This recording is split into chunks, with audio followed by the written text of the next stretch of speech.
Hi, everyone. Thank you very much for joining us again in another Tuesday of Ayn Rand's discussions. Today, Sese is What is Romanticism and Bootleg Romanticism. Two essays today. Yes, very related, and and it has a reason why we chose those two because they're extremely related between each other. So, James, to start, what is Rand's conception of romantic art, of romanticism? Romanticism is a school of art that flourished, especially in the 19th century. It had some remnants, as Ayn Rand discusses, in the 20th century and a prologue, a build-up to the 19th century. But it basically was a school of art that flourished in the 19th century, had its best expressions in the 19th century. It's contrasted with other schools, such as classicism and naturalism. um, Romanticism historically sort of broke free from classicism, but eventually, as the 19th century wore on, a whole new school of naturalism came into being and gained tremendous prominence in the 20th century. Um, Ayn Rand has her own definitions. Now, these were recognized schools of art, aesthetic schools, before Ayn Rand ever took pen to paper here, but Ayn Rand gives them new definition and a new understanding that they hadn't been before. She believes that they had been superficially defined and by non-essentials. And she proceeds now to give romanticism and naturalism, which she thinks the essential differences are. Now, I would note that this is the sixth essay and the eighth essay presented in her monumental treatise on aesthetics, which is a revolution and perhaps the most important book ever written on the philosophy of art, in my view, the Romantic Manifesto. In the previous chapters, she'd covered the psychoepistemology of art, philosophy and sense of life, art and sense of life, art and cognition, various forms of art, and then specifically applied it basic principles of literature. So at this point, she's already got her general aesthetic theory, especially as applied to her own art form, literature, worked out. So now she's ready to address, if you will, what is Romanticism? And in her view, the essential distinction between Romanticism and other aesthetic movements is its belief fundamentally in free will, whether human beings have volition or not. In Ayn Rand's view, art generally, her definition of art, brilliant definition of art, art is a selective recreation of reality based on the artist's metaphysical value judgments. So in Ayn Rand's view, it is a matter of the values that we, whether subconsciously or consciously, have absorbed, that will inform our emotions. And there are certain kinds of values, values that pertain to the broadest level of abstractions about reality. And that's what she means by metaphysical value judgments in this case, value judgments that proceed from our broadest conception of humanity's relationship to reality. She believes that at that level, those evaluations, those ideas will have a dramatic impact on what she calls sense of life. Now, any form of art is a selective recreation, whether it's an image, a sound, a storyline. It's a concrete representation of reality.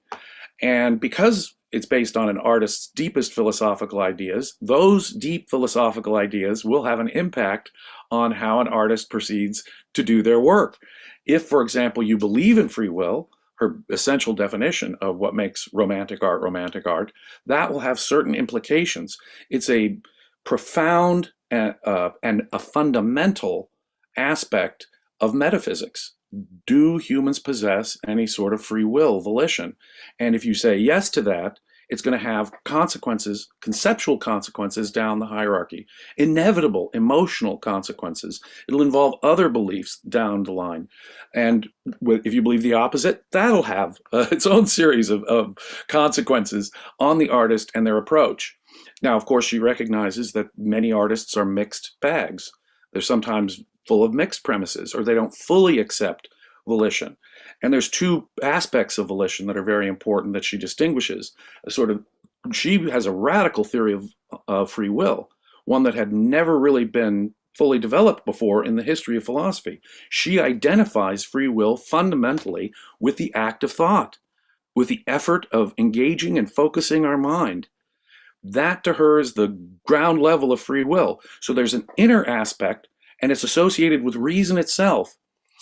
And there's also an existential aspect, because what we believe will inform our options and the choices we have existentially in our actions. Now, if an artist believes only in the psychological dimension, the inner dimension of free will, then of course that's going to dramatically constrain how romantic their art can be. Whereas if a person believes in both aspects of free will, you get full, which you would consider full romantic art, you see, at its highest level, at its highest level. Now let's consider that just for a second. What are the implications of free will? If you believe that human beings do have some control over their lives, that their destiny isn't just completely controlled by forces outside of their control, then you're going to think that human beings can form values, those values can inform their actions, and that these choices that people make will have consequences, positive and negative. And most fundamentally, in terms of literature, this expresses itself in plot. A plot is a logical, purposeful progression of events. It's just not a random series of events just happening to you from the outside. What you choose and what you decide will have certain consequences that will reach a climax, and you can really only have a plot in that sense if you're a romantic. Ayn Rand points out that Romanticism is a very demanding school of art. It demands certain aspects, particularly in the area of plot, that other schools of art do not. On the other hand, if you're a determinist, it's going to have a series of very negative consequences about your view of humanity, his ability to control his life, determine his values and his future, his nature. It renders, in Ayn Rand's view, stories that are basically just a narration of events, not a purposeful sequential series of logically connected events that she requires to call something a plot. You see, it sort of, the world just sort of happens, you know, and Shakespeare is usually considered, you know, kind of someone of this caliber. So what is the poor inevitable central figure of a Shakespeare play like Hamlet? He's stuck in a situation. Mom kills dad, and he's sort of stuck by circumstances into this impossible situation. Or Macbeth. The witches have already predicted what his fate will be in the beginning, you know, what's going to happen. So to Macbeth, it's all just an unfolding of Macbeth's fate, you see. Whereas a romantic approach to it would be more like Victor Hugo, where the main character, Jean Valjean, has a intellectual revolution, a moral revolution at the beginning of the story that changes his values. He has a question of moral value, and he holds his life in the palm of his hands as he makes choices, and those dramatic choices are what moves the plot to its climax and to its logical resolution. And that is really only possible if you believe in free will. I guess I've gone on enough with that answer. So Certainly. And maybe I have probably one small comment in what you said in regard to the link between free will and thinking. And maybe we will talk about this more when we go to Bootleg Romanticism. But for instance, what is at the end a detective novel, but if not a novel about how someone comes into knowing something? Or I mean, Ayn Rand's novels, that's what their characters do. How do they come to grasp an issue? Or in the case of the evil guys, how they come to not wanting to grasp an issue? Boy, this is a really, really important point that you raise here in terms of Ayn Rand's definition of free will as being, in effect, the operation of reason. And the traditional way in which Romanticism was defined, at least the earliest forms of defining Romanticism, was to associate it with emotion. It's the liberation of emotion from reason, you know, the strictures, the horrible, you know, straitjacket that reason is. It's the liberation of emotion in art. And you can really see that in the 19th century. It is characterized by color and drama, right?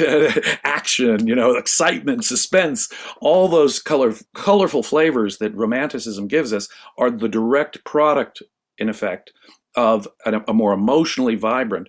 But as Ayn Rand says, it's really a question of values.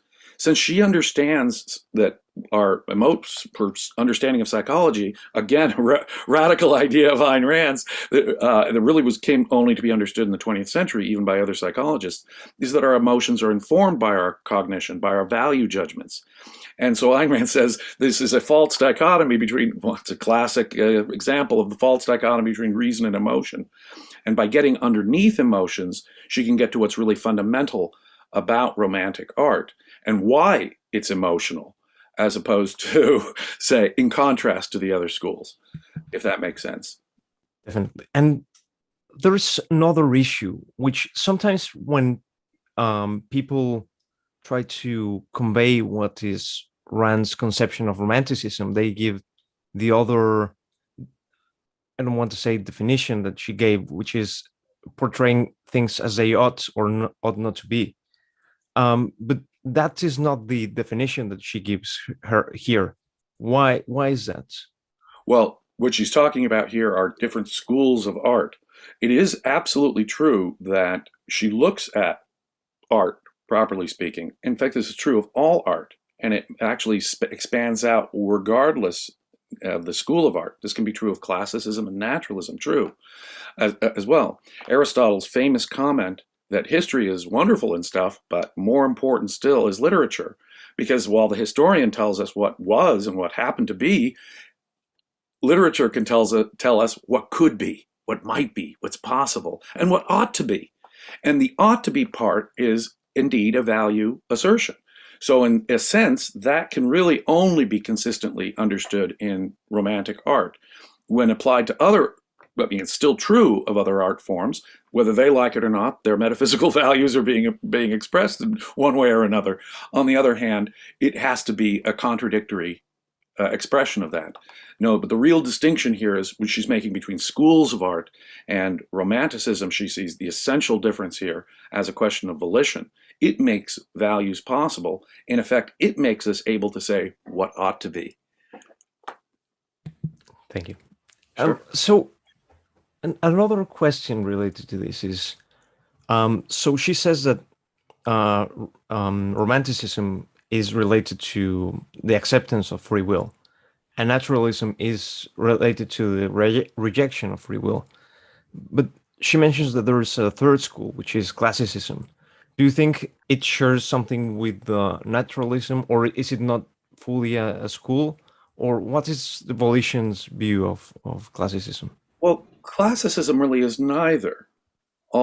Classicism is the idea that we have to follow certain relatively arbitrary and absolutely concrete bound sort of series of rules. Let me give you an example. Let's see. In French ballet or in French opera, you had to have a ballet. So if a German opera was now being presented in Paris in the early 1800s, they would have to write in a whole new ballet, because guess what? You can't have an opera in Paris that doesn't contain a ballet in the early 1800s, okay? That's just the way it goes. And or take in music, the sonata allegro form developed by the classicists that, you know, starting with Mozart and then breaking through with Beethoven and then moving on to Chopin and Tchaikovsky and Rachmaninoff. The Romantics burst through those old formal classical rules about how to make music. Well, there's a perfect analogy in literature. Classical drama, ancient Greek drama, and French drama from the 17th century had laid down certain literary canons. And Aristotle himself had sort of laid down certain literary canons. And those literary canons were taken in a very concrete bound way. And so you have a certain concrete structured form, which is pretty much arbitrary and very concrete bound. And that's what classicism is. So while the characters can be stylized in a way you don't see in naturalism, but see in romanticism, on the other hand, it's really not romanticism at all, because it's much more concerned about following these rules than about getting to the values. And you see, only romanticism can really address certain things at a philosophical level. For example, morality. If you don't believe in free will, you've basically destroyed the whole subject of morality altogether. And therefore, the entire philosophical dimension of moral themes is really only open to the romantic. Now, this is a question related to how an artist conceives himself. Do you think that artists certainly conceive themselves as, quote, natural, belonging to a specific school, like a naturalist or a romanticist? Well, some do. some identified themselves as romantics or naturalists as time went on, but obviously it's not a question of what the artist himself thinks of himself as. It's a question of to what degree is he accepting the idea of free will. Does he accept free will just in the mind, as I said earlier, or does he accept it existentially, maybe just existentially, just in the mind, or does he have a full Randian conception, if you will, of what free will really ought to be? And that's full romanticism that can get at high level philosophical issues as far as she's concerned and dramatize them effectively. And here she cites the great romantic novelists of the 19th century, Victor Hugo and Dostoevsky. Now, both of them had values that Ayn Rand totally disagreed with. Victor Hugo was, in effect, a Christian who leaned toward socialism. Dostoevsky was a conservative Christian. And Ayn Rand was no form of Christian at all. And so while she didn't necessarily agree with the moral themes that these authors had, she was awestruck by their ability to present moral themes. In Hugo's case, he tries to present heroes, a glorious vision of mankind, and that's really the psychology that Romanticism allows, and a belief in free will allows us to open, an efficacious, powerful humanity. So your hero can be an efficacious good guy, and although we have Christian morality, which in Ayn Rand's view kind of makes the main hero, Jean Valjean, kind of flat, an abstraction in her view. We can get to the effect of altruism on Romanticism, which she thought was deadly poison. And in Dostoevsky's case, it's just about always a presentation of evil people, how morality goes wrong. But both of them are addressing moral issues on a philosophical level through the plot and the characterizations of their novels. And that is what Ayn Rand regarded as essential to Romanticism. Now, there are a lot of mixed bags. There are a lot of mixed cases. There are a lot of people who don't regard themselves as one or the other, and you'll find romantic elements in certain naturalists, and you'll find naturalistic elements in certain romantics. And more than that, even among romantics, they may have, like I say, this bifurcated view of free will. It's only in the mind or only existentially in action where free will really matters. And therefore, that cuts off either ideas as important, the psychological dimension, or it cuts off any real relevance, the excitement and drama, which only action can bring to it. So, and if it's not able to address, if it cuts it off like that, if it's really just action without addressing the ideas, then it kind of borders on popular fiction, not serious. It's sort of the hinterland between high fiction and popular fiction, literary fiction and popular fiction in her mind. It's just right there at the borderland because it's, you see, partially romantic. So what about naturalists? She mentions, for instance, Tolstoy or Sinclair Lewis, which I know Tolstoy, but I don't know enough about Sinclair Lewis. What is Tolstoy, Sinclair Lewis, John Steinbeck, they were all great writers. I mean, profoundly skilled writers. Tolstoy, ironically, was a critic of Shakespeare, with whom he shares sort of the same characteristic. But in all of those cases, they really were first-rate writers, even though they essentially were naturalists. Tolstoy, Ayn Rand calls Anna Karenina in this essay the most evil novel ever written, even though it's a brilliantly written novel stylistically. Why?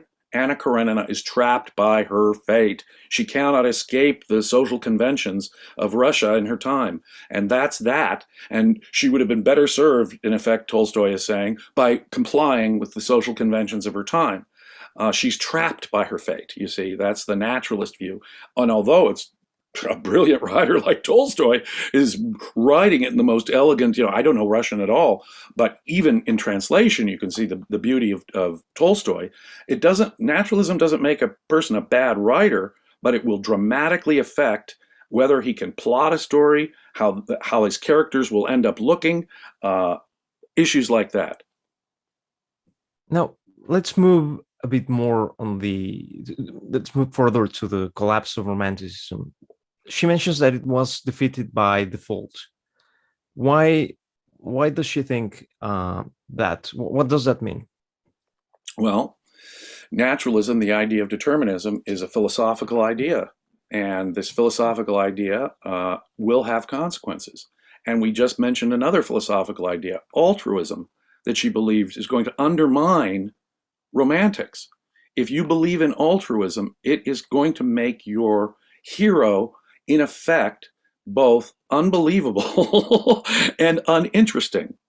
And uninteresting. You're going to be this boring Christian saint kind of guy. If you're a Christian, if your morality, like Hugo's, is Christian morality, it's going to turn your hero into something unconvincing and something rather disinteresting, right? Oh yeah, I know his standard more. He's got to have this Christian morality of mercy as against Javert's, strict view of justice, and that's the moral conflict that only a romantic can really address. But altruism undermines his ability to really create a solid hero, as Ayn Rand said, the ideal man.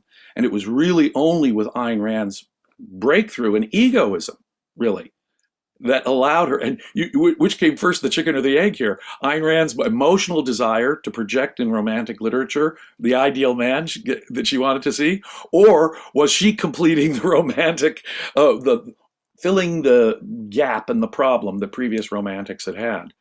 You see, and think of Dostoevsky. They're mostly portraits of evil, and the most powerful psychological portraits of evil, maybe in all of literature. Maybe like Shakespeare's Iago and Othello or something. Some of the worst bad guys in serious literature you'll ever find, and yet it is a moral description, describing the consequences of this. But you see, his altruism makes practical life on earth impossible for him. We don't want success. We don't want these Western ideas coming in. No, no, no. If life is suffering, then life is suffering. And so again, altruism is undermining, you see, the power of romantic art from the start. By the 20th century, they had lost this philosophical dimension of romanticism by and large, and they were becoming much, much more broken up and less serious, less literary. But you see, romanticism is popular. That's the thing. The remnants of romanticism are what people go to see in movies. That's what people buy their novels for. They want the thrills, chills, color, romance, drama of romanticism. They want heroes. They want villains. And that's what romanticism provides. And so in popular literature in the 20th century, you could still find remnants, at least remnants of partial romanticism in thrillers and certain kinds of popular novels, like you were pointing out, the detective story, and so forth. Yes, there's sort of a remnant of romanticism, or at least partial romanticism, that carried through into the 20th century, precisely because that's the kind of art that people psychologically need and value and want to see.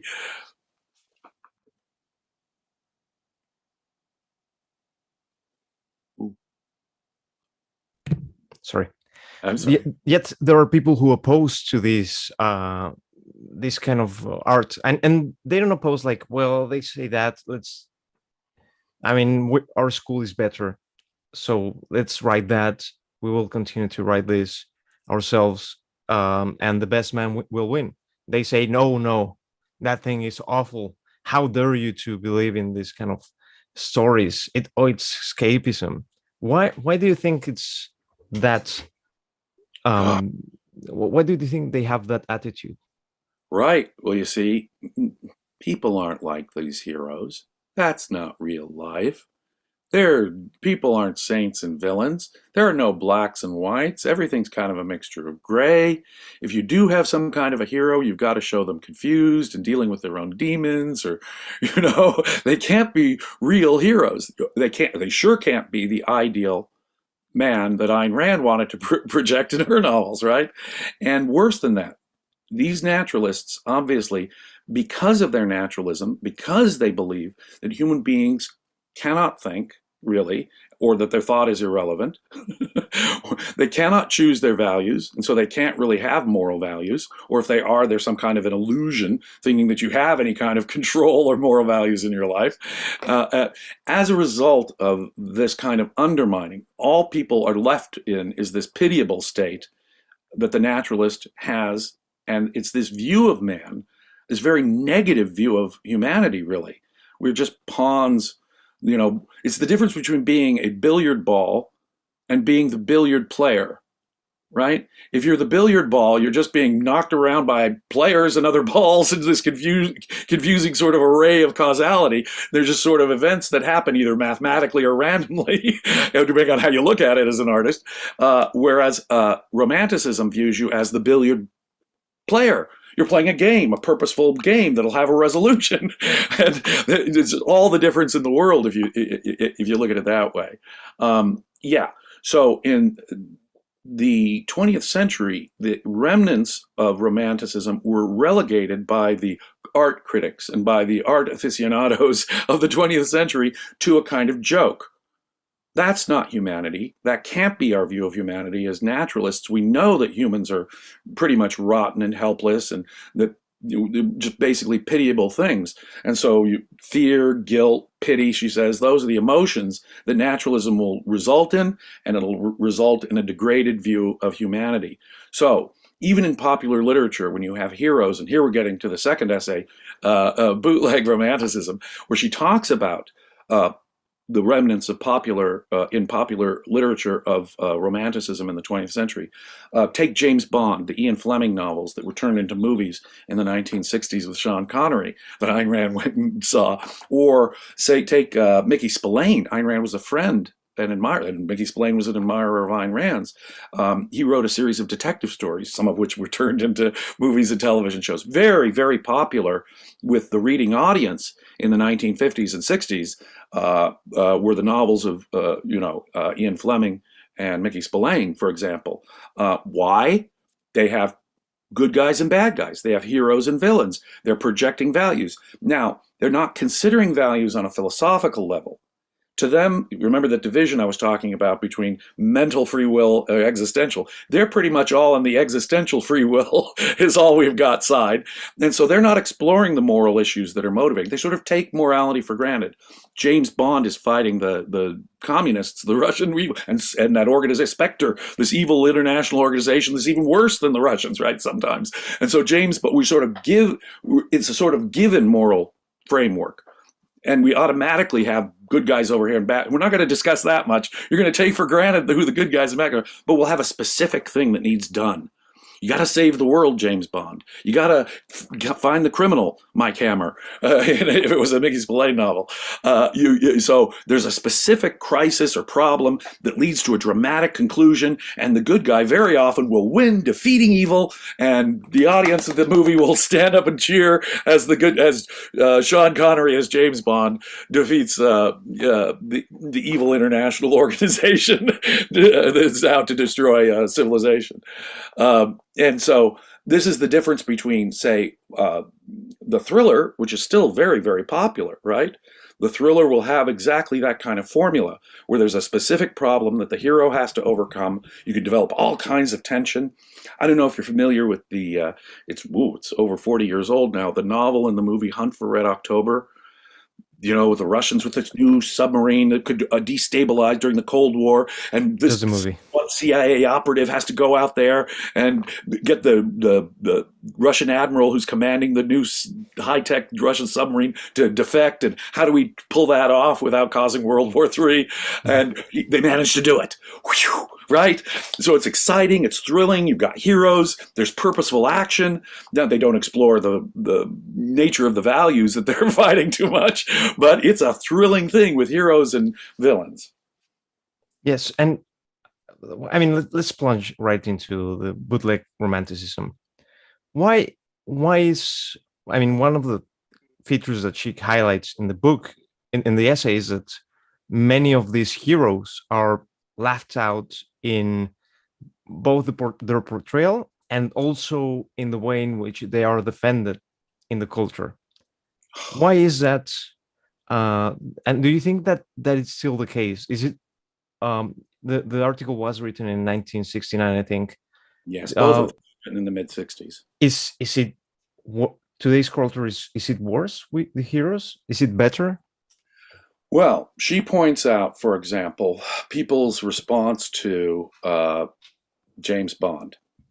in the James Bond novels, for example, James Bond, part of his character is that he's constantly making these witty quips and lines that are really funny, but they highlight his intelligence and his charm. They don't undermine him as a hero. And on the other hand, the first Bond film she really liked, and she did not believe that it undermined the original ideas of Ian Fleming. By the time we get to the second film, though, it's as if the filmmakers themselves are kind of starting to parody the character of James Bond, not to show humor via his witty remarks, but to sort of get the audience to sort of laugh at the whole idea of a hero. And of course, as we were saying before, this is the inevitable result of the psychology of a naturalist.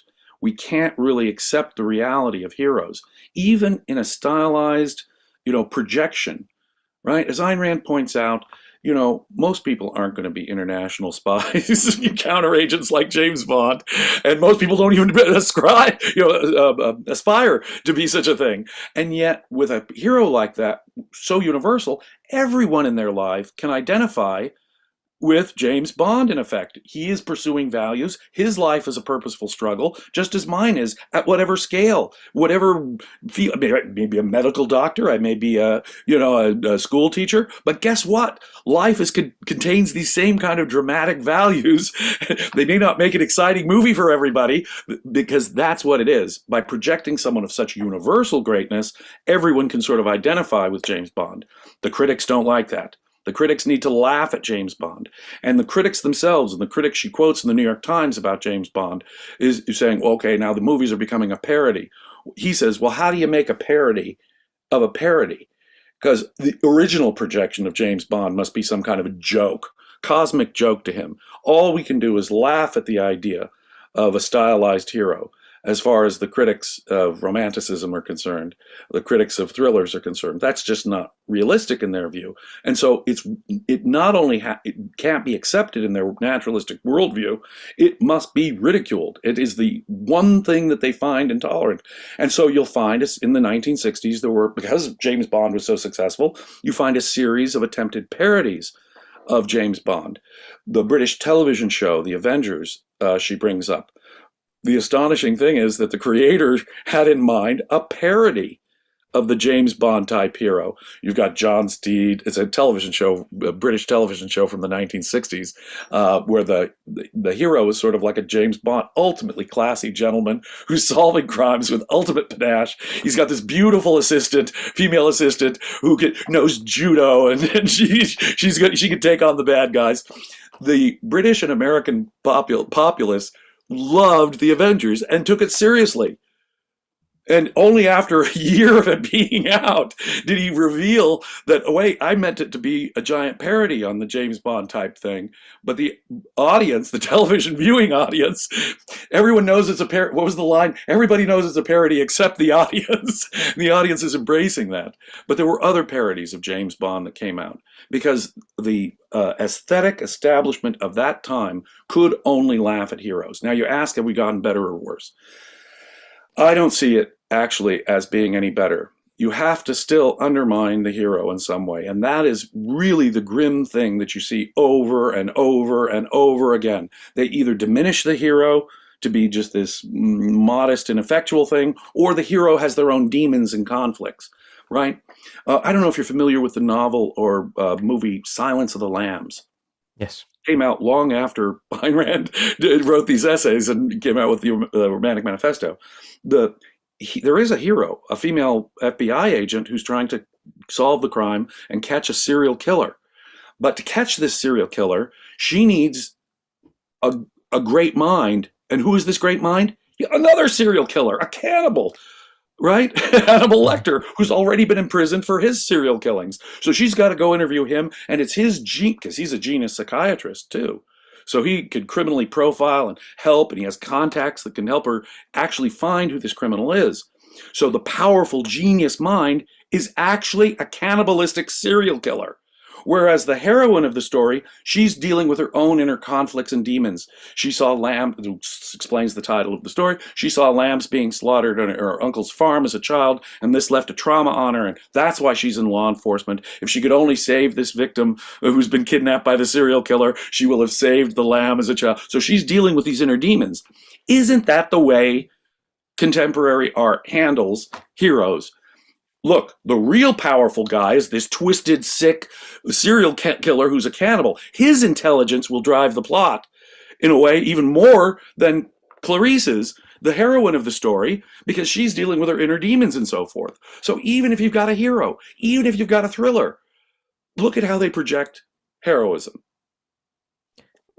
I mean, talking about James Bond, don't you think that Roger Moore was like, he was so clownish, but then they tried Talk about becoming a parody.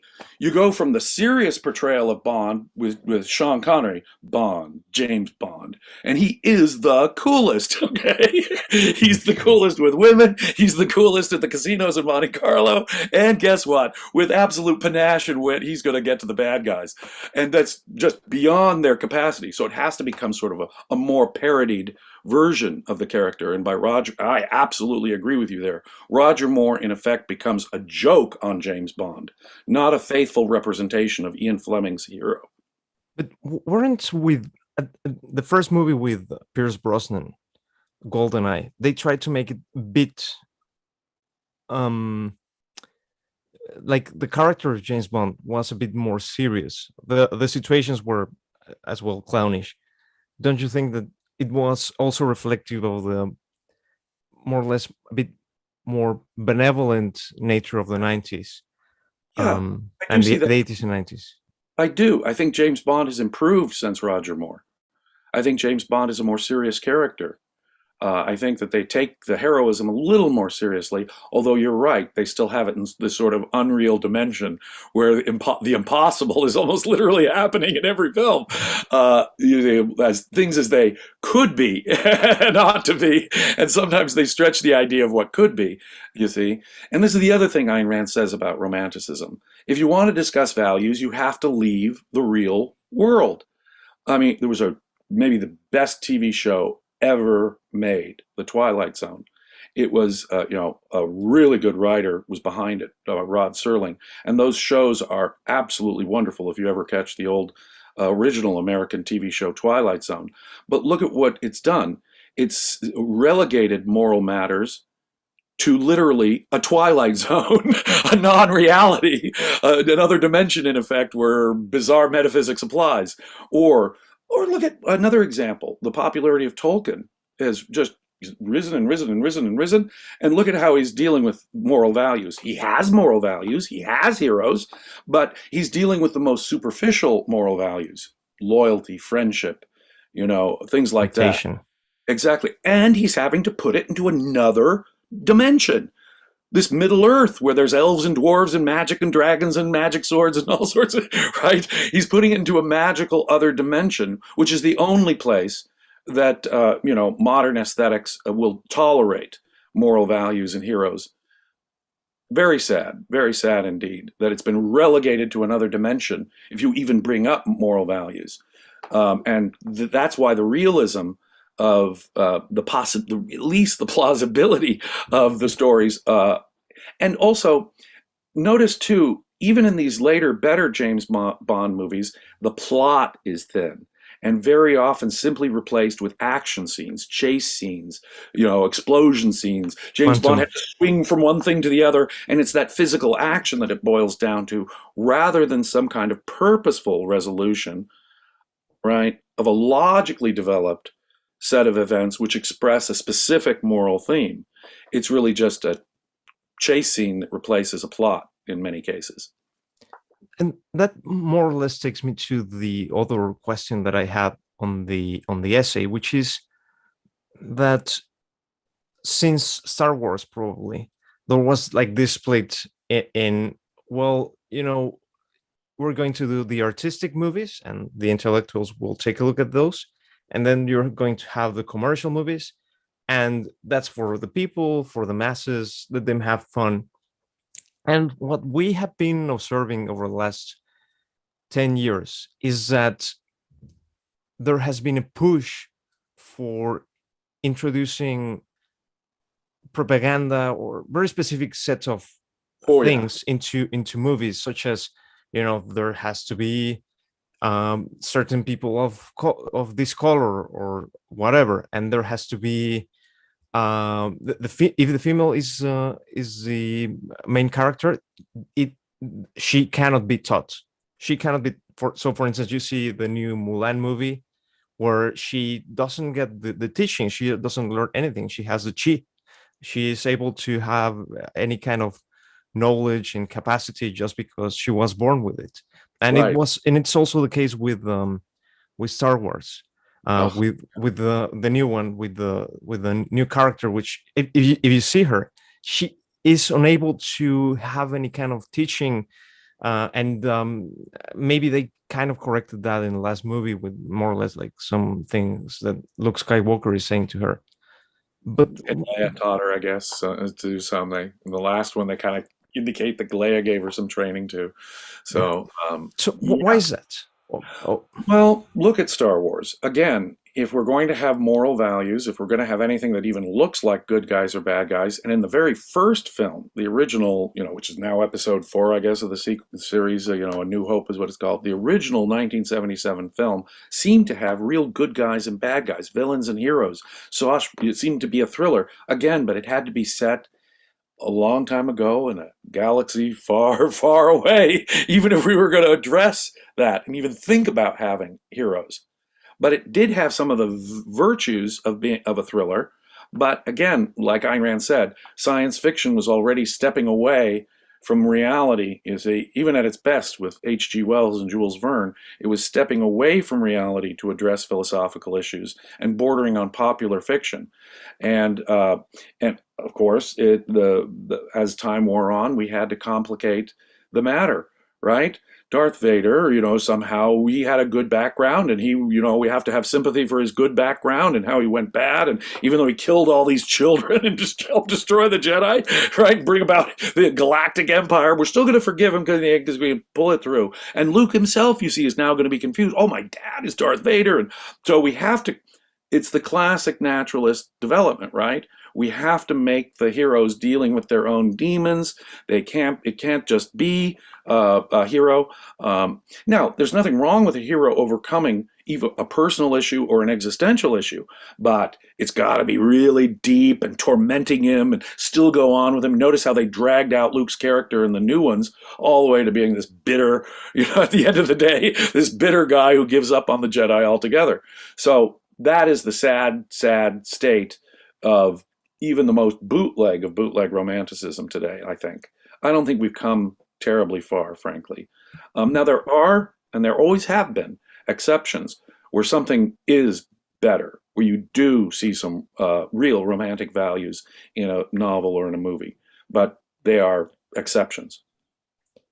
so let me interrupt a bit with the super chats. Marilyn says volition, I think in reference to the first discussion.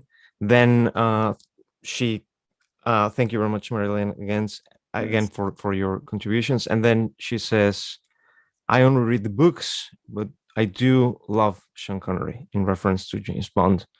Robert Naser says, great essays, great discussion, gentlemen. Thank you. Thank you, Thank Robert. And Gian Nicolini asks, what is your analysis on the newer Bond films?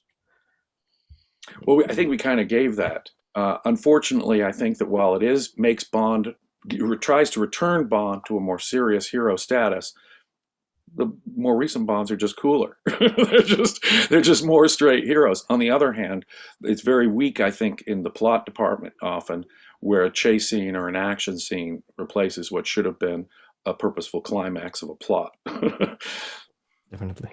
So I think we have mostly covered everything with bootleg romanticism, and maybe I will keep one question for the end. But could you discuss a bit more on? There are three more issues that I wanted to discuss on the other essay. One is what are the roots of romanticism, which Rand mentions Aristotelianism and the Industrial Revolution. She makes great observations there, doesn't she? Yeah. Just as capitalism was the headline news in economics and politics in the 19th century, here we have a vast creation of new wealth, right? A population explosion and a wealth explosion in relatively capitalist free market countries in the West. And it was poorly understood. And the intellectuals never stood up to defend this great thing that was so revolutionizing in a benevolent way human life. In politics, and the equivalent is happening in art, Ayn Rand says. In the 19th century, there was sort of a bursting forth of, and in both cases, they were the bursting forth of Enlightenment ideas that were themselves based on an Aristotelian set of ideas. And so she says it's really an Aristotelian sense of life, that not a emotionalist, irrationalist, mystic sense of life, as so many theorists of Romanticism, call Romanticism. It was really an Aristotelian sense of life that was liberated, but the artists themselves didn't understand it. For them, it was kind of an emotional liberation, an explosion of individuality that they didn't want to be repressed or suppressed by classicism or the previous forms. And so in their minds, it's reason versus emotion. Reason is the bad guy. I'm not going to be constrained by reason. And so the impulse was largely an emotional one, a sense of life one that was developed from the sense of life of the 19th century and has its roots in an Aristotelian philosophy, although they didn't really know it. Just as the advent of individual rights and human freedom and the consequent practical consequences of capitalism were not properly understood and died by default, so too Romanticism died by default for lack of a philosophical defense.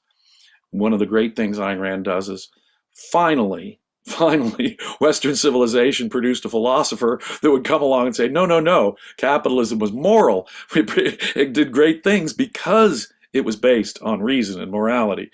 Similarly, romantic art was a great thing, not because it was emotionalist or irrationalist, but because it projected values, moral values, and had purposeful plots and heroes and a grand view of humanity.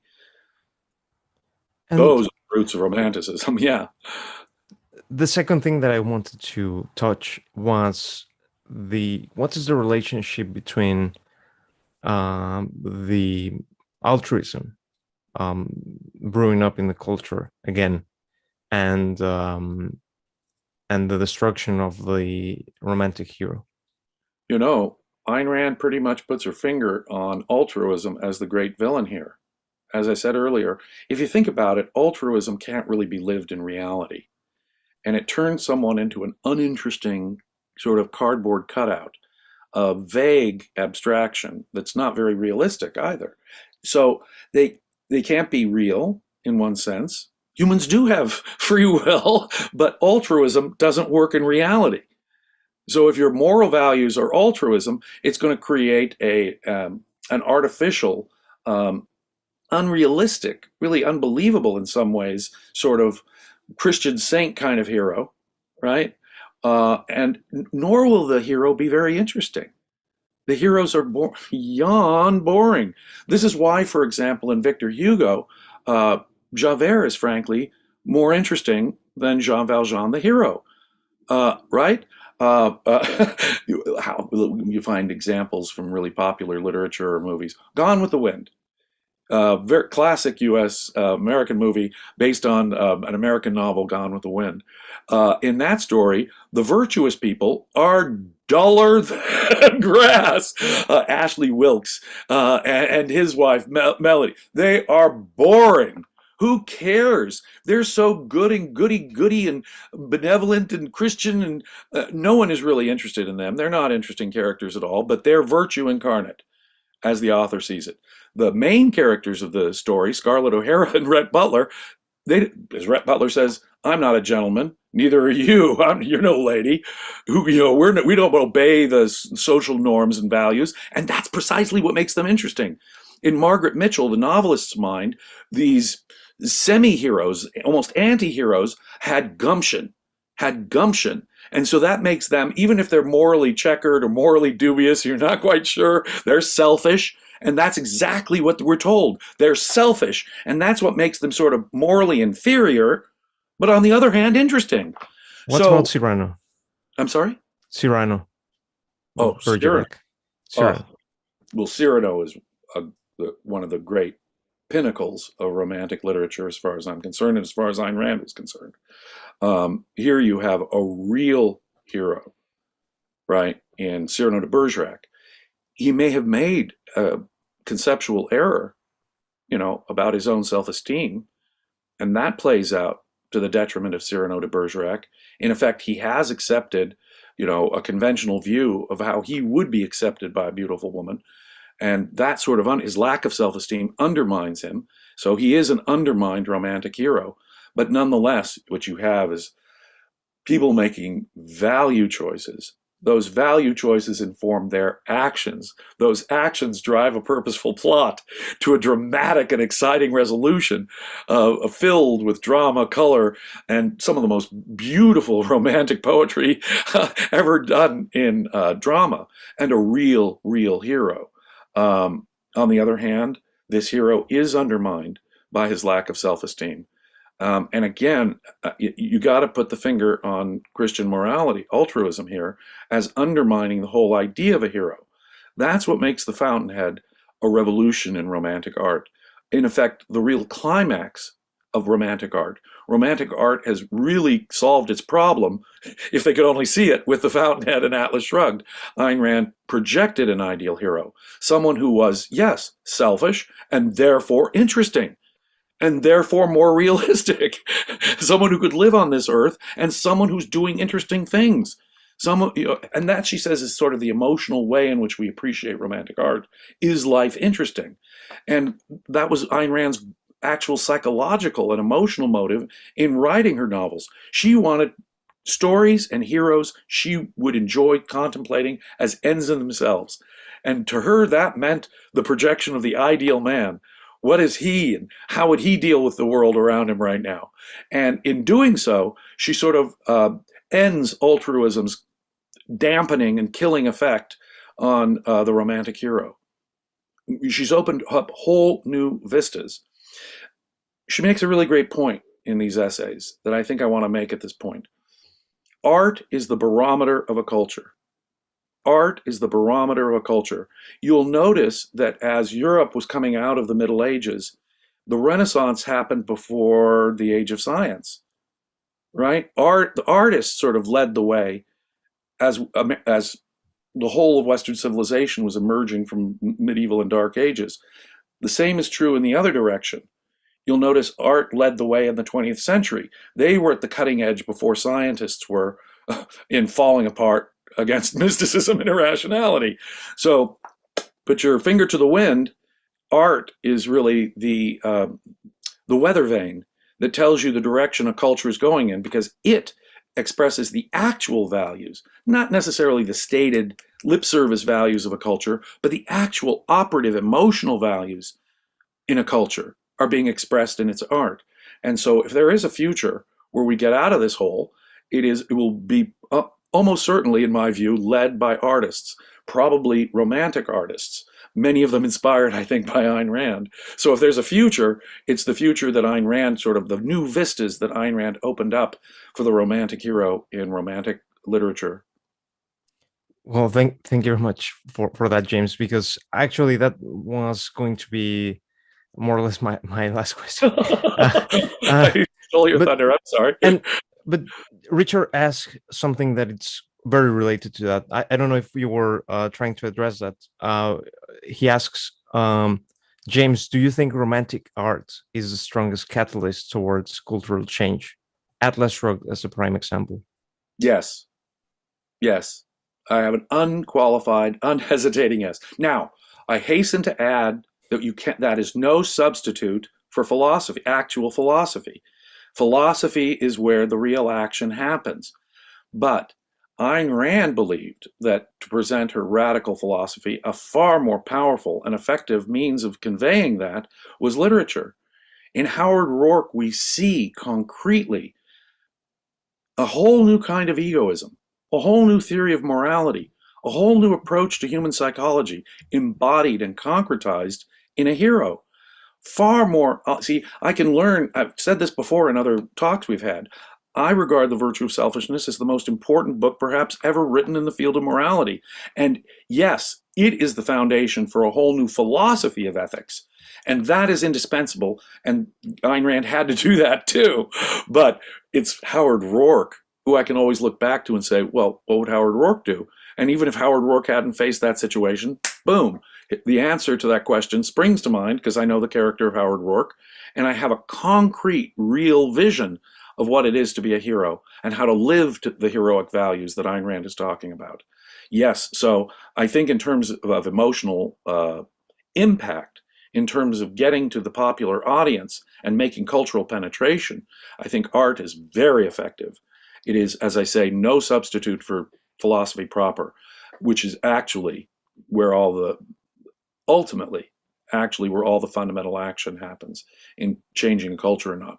But you see, Ayn Rand combined that, a radical new philosophy, with a whole new approach to Romanticism that projected the ideal man for the first time. Thank you very much, James. Just let me thank Kindred Amy for her contribution, and Richard for his question. Yes. So, James, I'm out of questions. If you wanted to say anything in conclusion, I would be glad to hear it. Well, I do believe that artists, and I know a lot of artists who've been influenced by Ayn Rand, novelists. Don Watkins has recently published a novel. He's written more than one. He recently published a novel. I think that, and I know a lot of visual artists. I know many people who are into music who are influenced by Ayn Rand. And so, given the weight of so many people influenced by Ayn Rand who are artists in America and Europe, I do think that artists will be the ones to lead us out of this. I think the future will be pioneered, in effect, by artists and philosophers inspired by Ayn Rand. Hopefully. Hopefully, hopefully, so that this new moral vision can actually change the world for the better. Yes, definitely. Thank you very much again, James. Very much appreciated. I think we've almost completed the Romantic Manifesto so far. I think there are one or two more essays over there that we didn't cover. But I appreciate it very much. You have no idea how much I have learned over this year and a half, and thank you very much. Well, I too learn from this, believe it or not. And you ask amazing questions, and I think because of your amazing questions, you've helped provide a nice introduction to the main body of Ayn Rand's work in these philosophical essays. And I want to thank you very much for that, Alejandro. It's been a great privilege of mine to work with you on these. Thank you. The same with you. And if people have the same enjoyment of these talks as much as I do, please consider becoming a member. You have also additional perks, including the communication bootcamp with Don Watkins, and discussions in person or virtually with James as well every Sunday. And new programs are being developed right now, Razi, and we're all thinking about new stuff to give to subscribers. For paid subscribers, are available only to paid subscribers. We're thinking of a whole new menu of stuff that we might do, and then I'm sure Razi will do no matter what. And so do definitely consider becoming a paid monthly subscriber to Ayn Rand Center UK. We're doing important work here. Certainly. Thank you. Thank you.